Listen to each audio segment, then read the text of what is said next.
bahwa salah satu yang sering didengungkan ya itu darah tanah, tebaik nyawa gitu, atau nggak ada tanah nyawa kita hilang gitu. Itu memberikan pesan filosofis yang kuat. Ya, FMN akan tetap melanjutkan gerakan agraria karena di situ sendiri dia juga sudah meyakinkan bahwa memang mengenai land reform, di situ dalam materinya memang sangat kuat.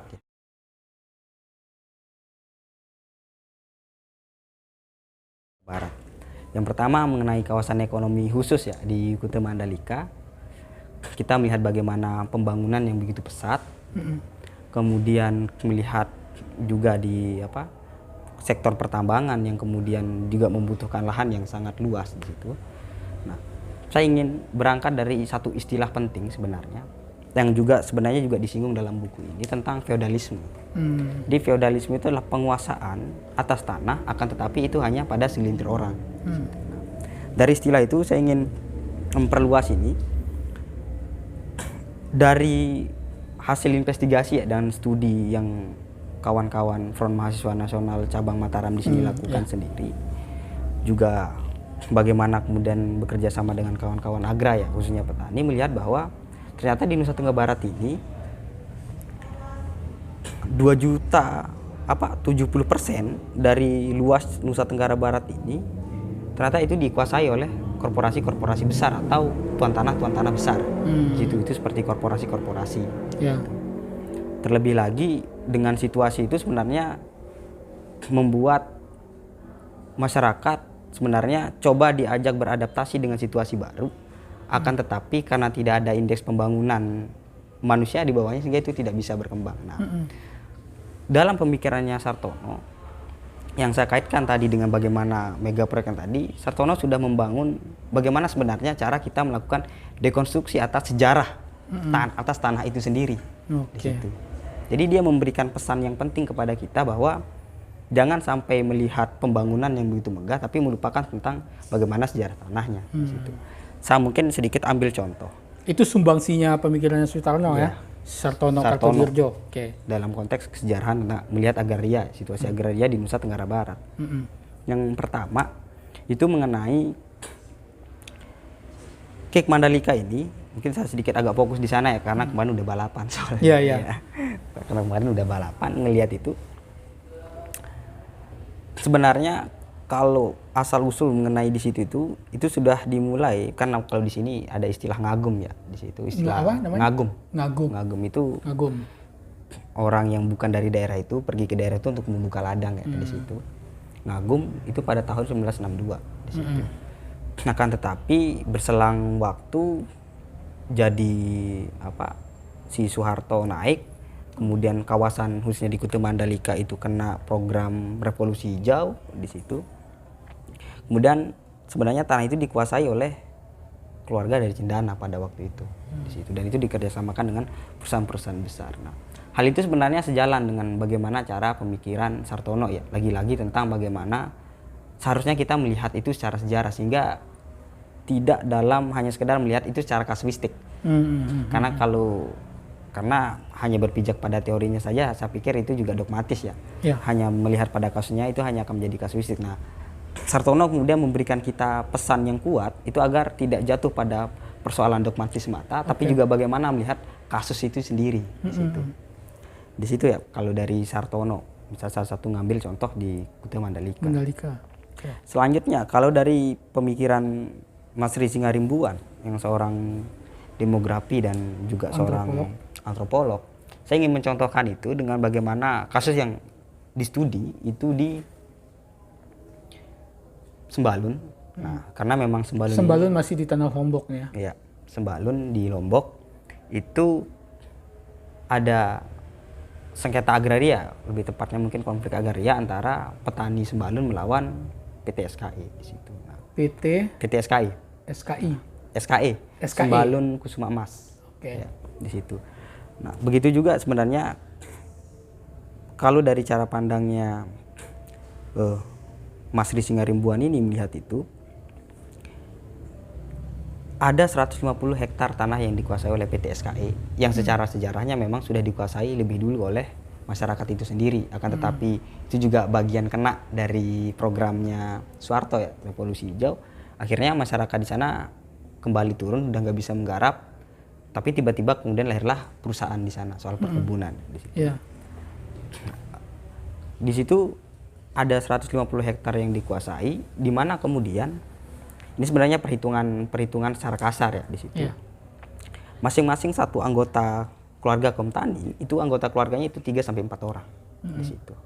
Nah, dari 150 hektar yang dikuasai itu sebenarnya ada 2.700 sekian masyarakat yang dia hidup dari tanah itu, tapi dia sudah diberikan hak guna usaha di situ. Nah, melihat dari pemikirannya Mas Ri Singarimbuan tentang demografi dan antropolog bahwa kepemilikan atas tanah bagi masyarakat Sembalu itu menjadi sempit karena penguasaan yang begitu besar bagi PT SKI itu sendiri. Sehingga khususnya untuk yang sawah ya, dari hasil studi tahun 2019 yang kita lakukan, itu kepemilikan sawahnya itu cuma 0,2 di situ.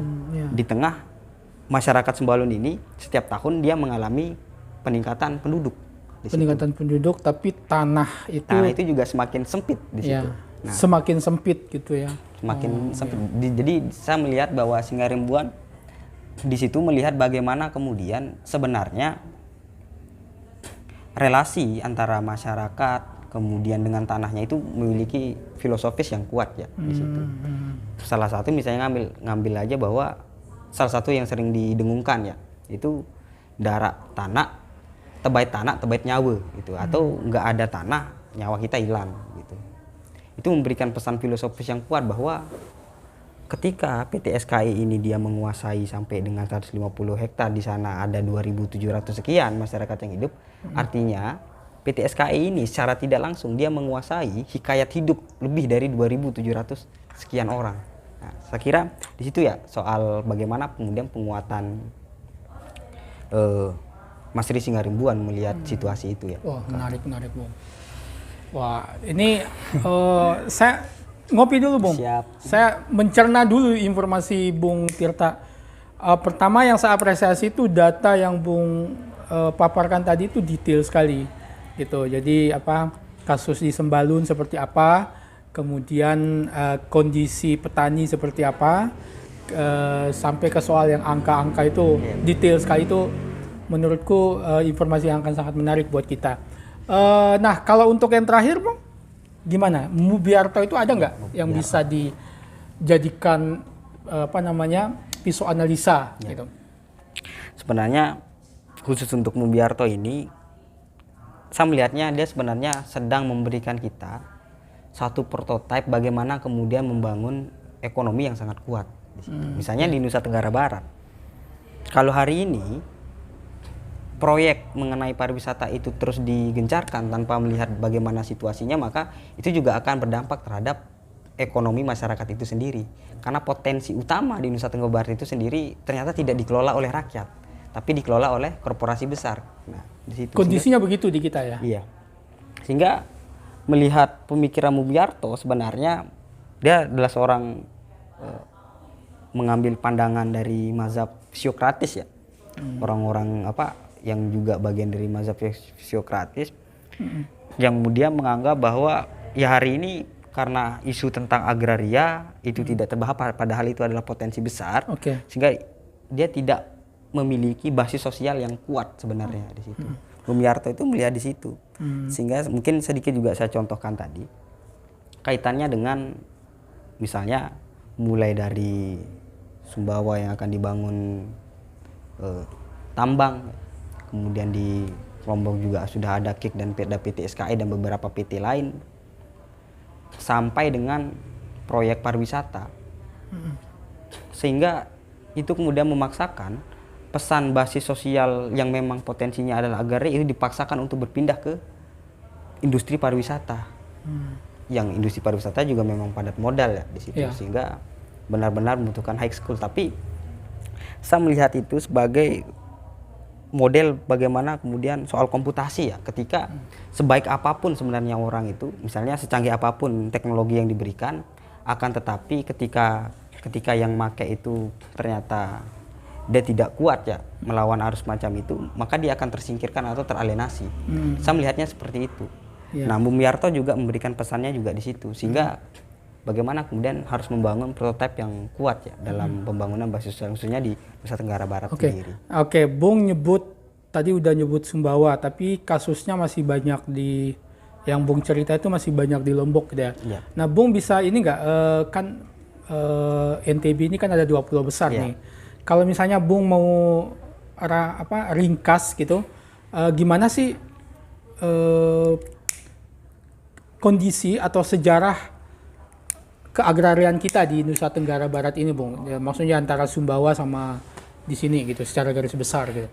Kalau di Sumbawa sendiri kan memang karena sejak awal sebelum PT Aman Mineral berubah nama ya, kan dulu namanya Newmont ya, menjadi salah satu anak perusahaan besar Freeport di sana, tentang pertambangan. Saya ingin menyoroti tentang pertambangan, pengerukan yang begitu luas, akan tetapi dari pengerukan sumber daya alam itu juga sejalan ya tadi dengan 3 pemikiran yang tadi.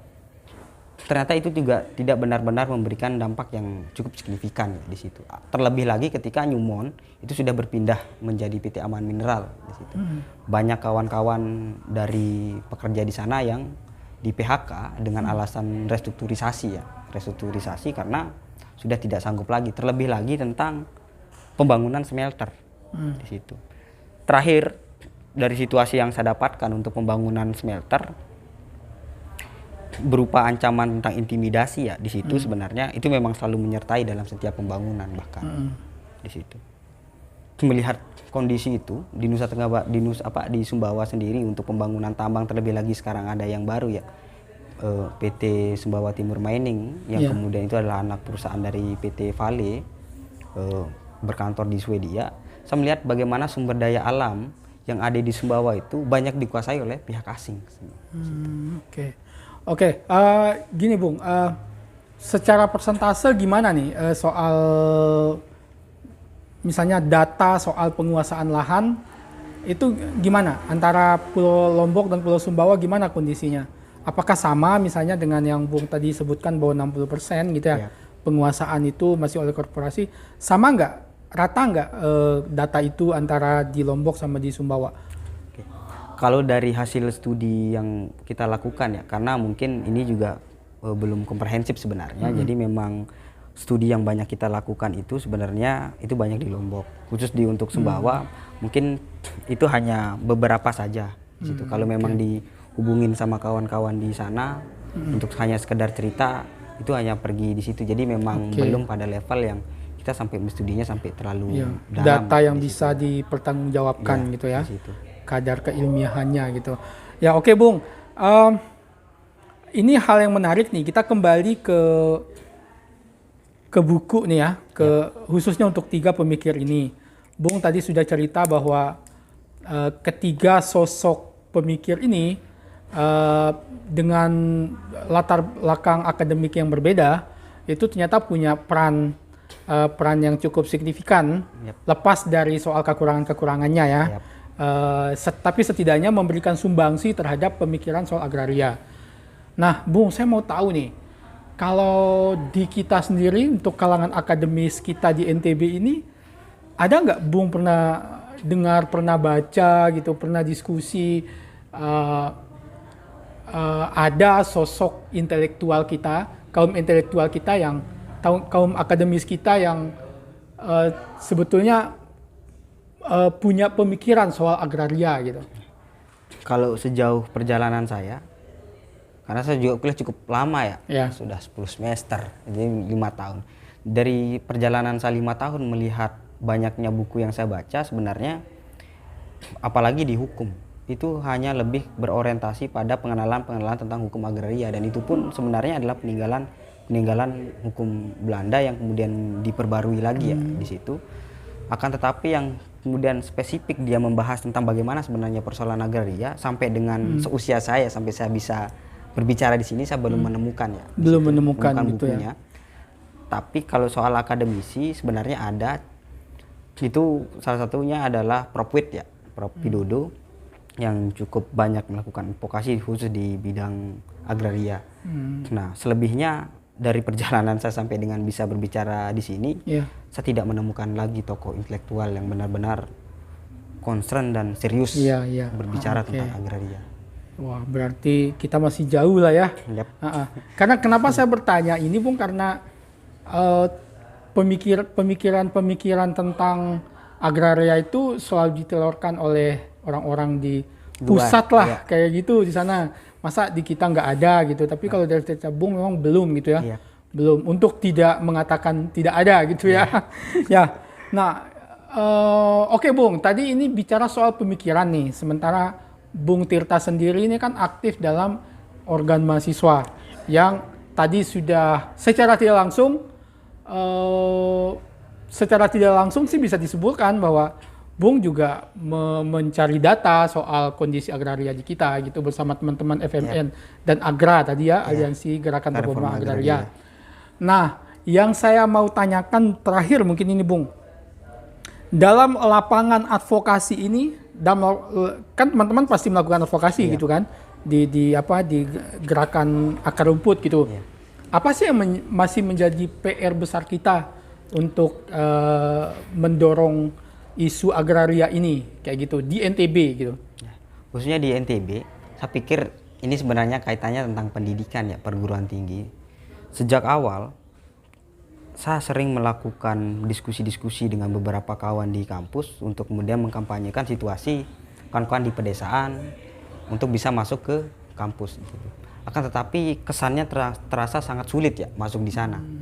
Sehingga kampus yang tadinya sebagai laboratorium berpikir, yang mengambil sampel itu dari masyarakat, itu tidak benar-benar berfungsi di situ. Saya pikir kita harus mulai berangkat dari sana yang pertama. Itu yang mendasar berarti ya.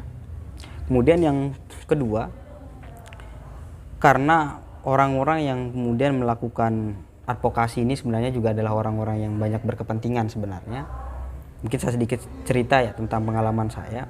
Waktu WSBK di Kuta Mandalika, saya sekitar 2 minggu di sana, ketemu dengan Amak Sibawai dan diam di rumahnya itu kepolisian itu sampai lalu lalang dan bahkan tiap malam itu selalu ada patroli di situ.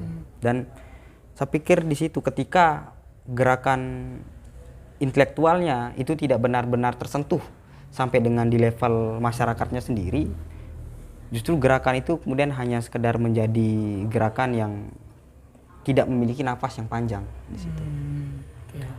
Terlebih lagi mengenai khususnya di mahasiswa sendiri, saya lihat orang-orang yang benar-benar melakukan studi khusus di pedesaan itu sangat sedikit ya, sangat sedikit. Dan sebenarnya studi pun yang dilakukan di sana itu lebih kepada basic bagaimana kemudian sanggar belajar ya seperti itu, tapi tidak benar-benar secara mengulik atau benar-benar diam di sana, ikut merasakan bagaimana perasaannya ketika, saya tidak ingin menyebut itu sebagai perampasan tanah. Saya tidak ingin menyebut itu seperti itu, akan tetapi ada satu situasi yang kemudian antara perusahaan dengan rakyat sama-sama punya kepentingan yang besar. Di situ lantas porsinya mahasiswa itu di sana di mana gitu melihat soal situasi itu di situ.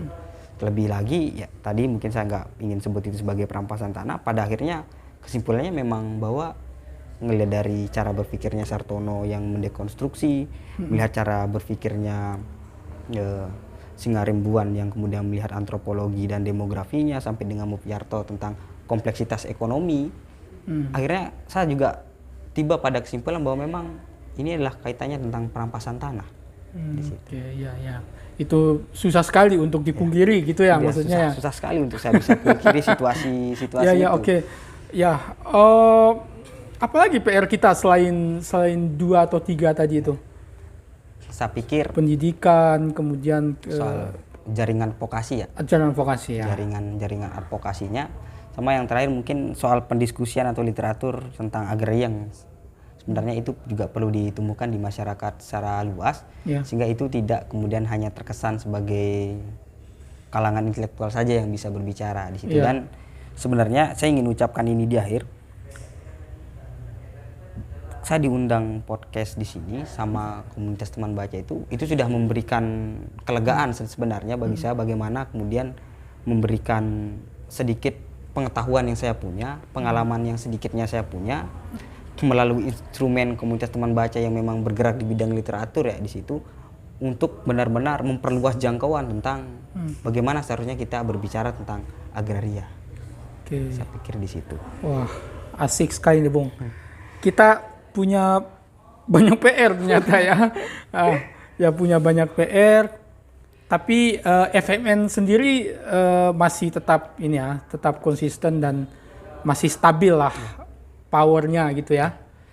Kalau di FMN sendiri sebenarnya karena dia kepemimpinannya bukan pada kepemimpinan perorangan tapi organisasinya ya. Di situ sehingga meskipun saya tidak ada seumpamanya di FMN, FMN akan tetap melanjutkan gerakan agraria karena di situ sendiri dia juga sudah meyakinkan bahwa memang mengenai land reform, di situ dalam materinya memang sangat kuat ya. Iya.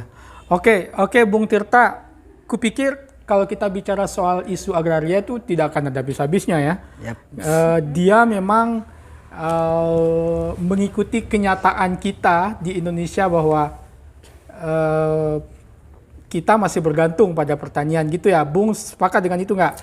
Sepakat ya. Nah jadi sepanjang itu masih menjadi ketergantungan besar kita, sepanjang itu pula sepertinya kepentingan politik, ekonomi segala macam juga akan bermain di bagian situ, sehingga isunya juga akan tetap seksi gitu, akan terus bergulir.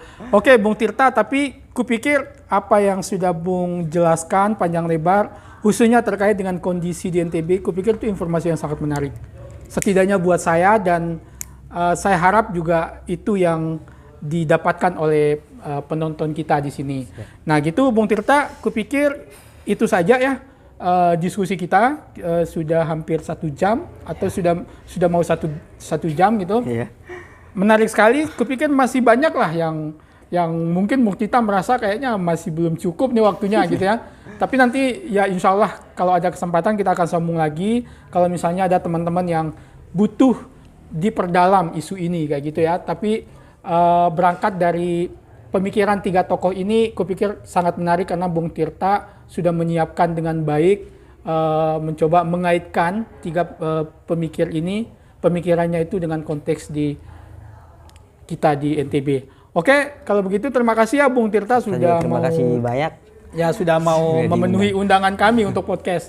Nah teman-teman, itulah perbincangan saya bersama Bung Tirta dari Front Mahasiswa Nasional.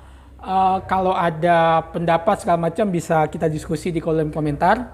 Sekian dari kami, sampai jumpa di teman ulas berikutnya. Assalamualaikum warahmatullahi wabarakatuh. Dadah.